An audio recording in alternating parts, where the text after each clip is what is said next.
დოჯაკატი მაინც სხვა დონეა. უფალმა შეგიწყალოთ, ამოდით სასაფლაოებზე ხალხო, ამოდით სასაფლაოებზე და თქვენ მიცვალებულებს ყურადღება მიაქციეთ.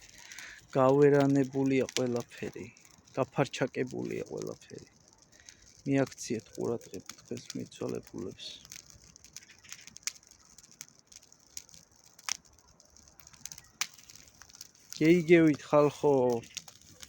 გეიგევით ხალხო, ამიჯერეთ რა. არ შეიძლება ეს, ნახეთ რა გეეკიდა უფალო.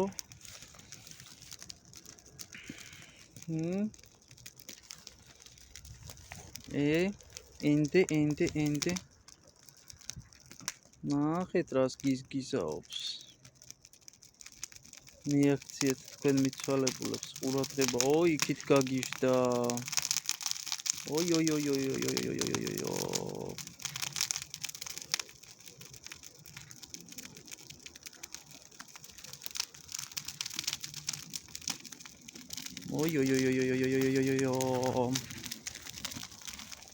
მოკლედ ესეა. მოკვდები და დაგივიწყებენ. თავიდან თვეში ან ორ თვეში ერთხელ ამოდიან. მერე ამოდიან დაბადების დღეზე და წლის თავზე. მერე წლის თავზე ამოდიან მარტო. და საბოლოოდ აღდგომა გამოვჭა, აღდგომასაც ამოდიან ხოლმე. და ბოლოს წლის თავზეც აღარ ამოდიან და მხოლოდ აღდგომას ამოდიან. და სულ ბოლოს აღდგომაზეც აღარ ამოვლენ. იმიტომ რომ დაეზარებათ. ხო და ეხავს რა, მაგრად ეხავს საკუთარი აქ ჩაქრა უკვე. საკუთარი მიცვალებული დედა, მამა, ბებია, ბაბუა რო არ გახსოვს და ჩავაქროთ ახლა აქ, მეტი აღარ გვინდა. აღარ არის საჭირო, რაც დასაწველი იყო დაიწვა, ის გავერანებული რაც იყო ისე აღარ იქნება. მადლობა ღმერთს ყველაფრისთვის და რა ვიცი. ზოგადად ძალიან არეულები ვართ რა. ბებია ჩემი და პაპა ჩემი საფლავია და ბიძა ჩემისა. აი, როგორი ხედები გვაქვს. საოცრად ექსტრავაგანტული, ჩემი ყველაზე სამყაროში ყველაზე საყვარელი ხე არის კვიპაროსი. ეგე მე ვიყავი პატარა ბავშვი, ეს რო დარგო ჩემმა დეიდაშვილმა. ხო და ნახე მეორეც. რამხილაა გაზრდილი ჩემი.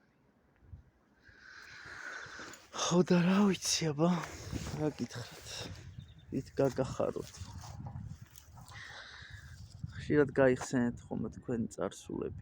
ხშირად იფიქრეთ ხოლმე სიკვდილზე, იმიტომ რომ ადრე თუ გვიან თქვენც მოგიწევთ. აგერ ნახეთ მერე თქვენი შვილები აი ესენი იქნებიან. პატარა კვირტუკები. ამიტომ იყოლიეთ შვილები, დაოჯახდით, გათხოვდით, გამოთხოვდით, რავი. მოკლედ ცხოვრება ეგ არის ხა, რაც არ უნდა ვიფილოსოფოსოთ და და სიღრმეები და არ არის რა ეგრე რა. უმარტივესია ცხოვრება. არც ტანჯვა არ არის. ვისთვის როგორ ალბათ, რავი. კარგად ჩემო მეგობრებო და მადლობა ღმერთს, რომ მადლობს იმის შესაძლებლობას, რომ ამოვიდე ხოლმე ჩემი ახლობლების სასაფლაოებზე და ცოტა ხანი ველაპარაკო რა. აბა ბედნიერად.